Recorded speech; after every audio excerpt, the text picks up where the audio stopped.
So let me start right off the bat with the state's response, and I want to focus on kind of the three T's of your recovery program, and that's testing, tracing, and the trends. So if you can you just kind of give us a little bit of an update on where we are with testing and Yep. where we are with expanding the testing capacity here in New Jersey? Yep. And good to be on with you, David. So we put out a couple of weeks ago at this point a 6-part road back to recovery program, and 4 of those are healthcare. So it's the trends, as you rightfully point out, then it's testing, tracing, contact tracing, and then isolation. And I'll leave isolation aside for a minute. The trends are largely going in the right direction. Now, you say that, yesterday, a couple of hundred people we announced had died. So we're certainly not out of the woods yet. But if you look at the flattening of the test curve, the reduction in hospitalizations overall, including in the South, which had me a little bit more worried a week ago, reduction in ICU beds, ventilator use, the heat maps that we look at, all of that is going in the right direction. And it's particularly gratifying because we opened up now, we've had 2 weekends of parks being opened. And so that's all good. Again, not out of the woods yet. We're not where we need to be, but we are getting there. And so we've made the decision that we're going to not have one day when everything opens up, but we're going to do things gradually. As I mentioned, we did parks. We'll make some more announcements, in fact, today, tomorrow, maybe even on Friday. Testing. Forget about what I think. Folks in the state need the confidence that on behalf of themselves and their families, that we have an infrastructure in place that can quickly spot any flare-ups and have a quick action plan to deal with those flare-ups, so that folks feel, you know what, it's okay to go to the park. It's okay to re-engage. Again, it obviously dictates in many respects the steps we take as a reopening matter, but it's far more for the psyche of folks to say, you know what, I got it. I know what the plan is. So we announced yesterday, we're committing to at least 20,000 tests per day by the end of this month, and at least 25,000 by the end of June. That, in our judgment, is significant, enough, statistically significant. We'll start with vulnerable populations, then frontline workers and general population. Contact tracing, likewise, we announced yesterday, a significant hundreds, measured in hundreds, and I think soon thousands plus of community workers working with a common technology platform that we'll use not just in our state, but with our neighboring states. Again, that's to give folks the confidence, okay, we find somebody, they tested positive, they heard back quickly, somebody got on the phone with them right away, went through where their meaningful contacts were, not just somebody you walked by in the fresh produce aisle, but somebody you had a meaningful contact with. We tracked that down. We had a plan for isolation. That gives all of us the confidence we need that we can then take further steps to reopen our economy. I think we're well on the road toward that. We got to do it responsibly. We're not out of the woods. And I want to remind everyone, David, we still have the highest concentration of positive tests, hospitalizations, and fatalities, literally as of today, of any American state. So we have got to do this carefully and responsibly. I want to talk a little bit. I know we focused a lot on the health aspect of this, and rightfully so.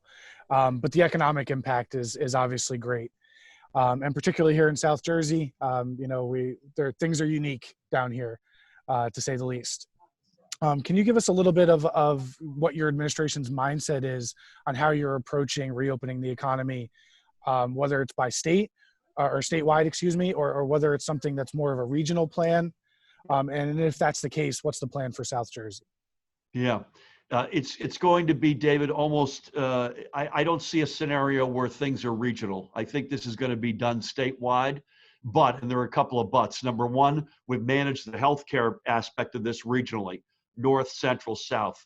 And the South has been extraordinary. Kevin O'Dowd at Cooper has been the point person for the South and has done an extraordinary job, including, by the way, with the field medical station right there in Atlantic City, which was an important build out of beds for us. So that's one caveat. The other is this: if you make a decision at some point, as we did, to close casinos or reopen casinos, or if you make a decision, as we will in the next couple of days, on beaches and what that protocol looks like, those two steps have a disproportionate impact on South Jersey. Let there be no Correct. doubt about it. I was just on a call yesterday afternoon with county leadership from Monmouth, Ocean, Atlantic, Cape May, and then the big short town mayors up and down the shore. And you get a disproportionate amount of the impact of anything you do with beaches is in the South.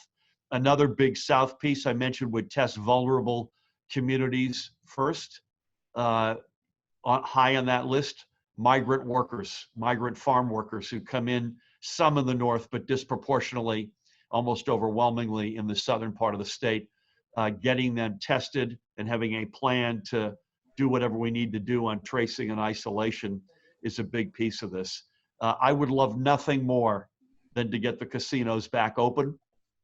They've got 2 negatives associated with that and 1 positive. But again, this is not forever. This is for the here and now. You know, this is evolving by the day. The negatives are it's indoors and you can't open the windows. Those are 2 bad data points, unfortunately. The good news is the scale is enormous, as you know. The footprint of the floors are enormous. And, you know, capacity restrictions are things that we've used with parks.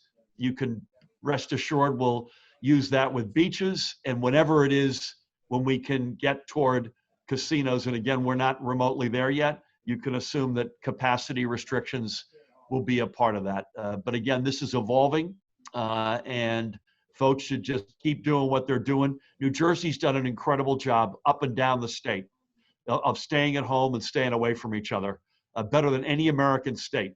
The folks have flattened the curve. The citizens of this state are the reason why the hospital system didn't get overrun. We just got to continue that. And again, we'll take steps gradually to get that reopened. I'd be remiss if I didn't sort of own in on the casinos a little bit. Obviously, we are in Atlantic City, and that's also my beat, so I'm intimately familiar with the casinos and how that's working.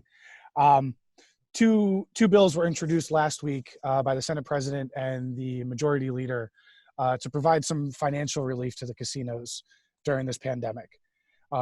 I want to ask, A, are you familiar with them? And if not, you know, I'm happy to kind of talk you through them with you a little bit. But if you are, is that something you support right now, is making sure that the casinos come out on the other end of this financially whole? Yeah, I have not read the bills, so forgive me for that. But the answer would be the same whether I read them or not. I would love to help the casinos. In fact, CRETA is explicitly helping with our clear coordination, setting up relief programs, food banks, et cetera, Sure. for the thousands of workers who are really in really tough shape. So count us all in with 2 caveats. Number 1, we're basically out of money as a state. This has had a devastating impact. Expenses are going up by the minute. Revenues have fallen off a cliff. And so the will is there. You know, the casinos in Atlantic City are a crown jewel of our state, huge economic driver. I want nothing more than to help them in their hour of need and to do everything I can to work with them to get them reopened responsibly at the right point. But the second, more optimistic point, David, is I just got off a call this morning with United States senators in the Democratic caucus. I'm working it on both sides of the aisle with both members. I was on the phone this morning with Speaker Pelosi. Both sides of the aisle, governors and members of Congress. We need direct federal cash assistance into American states. And not just New Jersey, but God knows we need it. And we're talking big numbers, you know, $20+ billion to allow us to get back on our feet. It's not just blue states, it's blue and red states. And I will tell you, if we get that, and Senator Menendez is co-sponsored with a Republican senator, by the way, a great bill in the Senate. Speaker Pelosi and the whole team dropped a big bill in the House yesterday.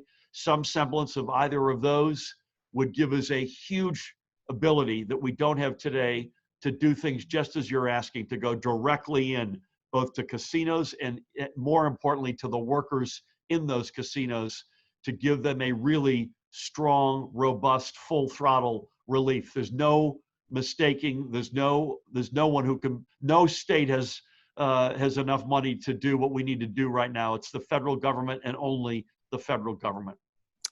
Just one question on workers, and obviously, about 30,000 people in the Atlantic City casino industry are now out of work, and they're just a large portion though, but of the workforce down here in South Jersey that's unemployed. What steps are being taken right now to fix the issues that are happening with unemployment? So we've and this is not meant, anybody who's watching this who has still not gotten through is frustrated, is impatient, pulling their hair out. I do not blame them. So period. Please stay at it and know you will not lose one penny of what's coming to you, including not just what New Jersey is going to give you, but the federal piece. But literally statistically, and again, this is not any solace for anybody who's not gotten through, we are literally #1 in the country in terms of processing the percentage of claims that we've been able to process. And I know people say, wait a minute, how can that be? The fact of the matter is, it's a tsunami unlike anything we've ever had before. Folks are working them to the bone, morning, noon, and night. We are chopping through it. I think, David, today's Wednesday, tomorrow, we're going to have the labor commissioner. I'll look to my friend Dan Bryan. I think we're having the labor commissioner with me tomorrow at our press conference, because Thursday is the day. This is a national reality that every state reports their unemployment. We're chopping through it. We will get through it. Again, that's not intended to give anybody any solace if you've not gotten through yet, but we will get to you, and you will not lose one penny of what's coming to you. Great. Governor, we'll let you go on this. Last night, there was a special election in Atlantic City.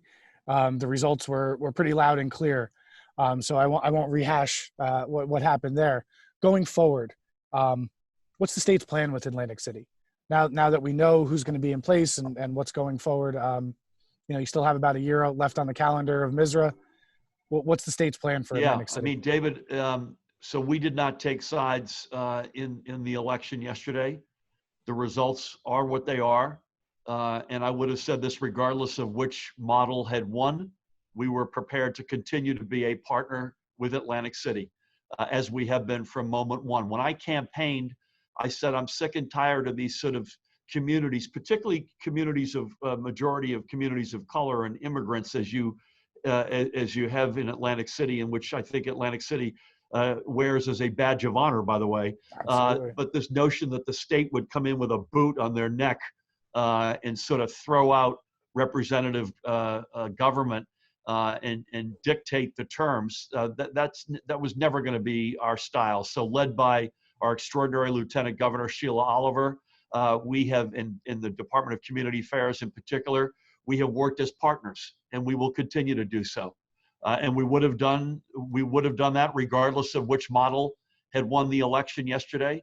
The voters have made their decision, and again, we will be a faithful, strong partner, because I've said this many times, both in Atlantic City and many more outside of Atlantic City.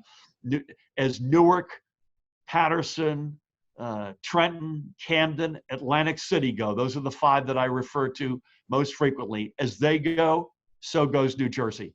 Not just in a time of crisis as we have now with a pandemic, but in any time. And that'll continue to be the case. We will be there for Atlantic City. I just want to ask one more question. I apologize. So Atlantic City's finances depend very heavily on two major points. One being the casino. The casino's the property tax revenue that they get, but also state aid. And with the state facing financial shortfalls and obviously the casinos being closed, Atlantic City's finances are very uncertain right now. Is that something that concerns your administration? And how are you working to rectify that going forward? Put simply, New Jersey's finances are very uncertain at the moment, not just Atlantic City. Sure. So I'll incorporate by reference my answer a couple of minutes ago. We need the federal government to come in with a very big number at the state level, and that will allow us to do everything we need to do with Atlantic City. And I promise you, we get that money. We will be there morning, noon, and night as an incredibly loyal, constructive partner for Atlantic City. Great. Governor, thank you so much for your time this morning. Appreciate it. Good seeing you. Thanks for having me on. I hope to see you back in the flesh at some point sooner than later down at Atlantic City. Count on it. Take care. Take care.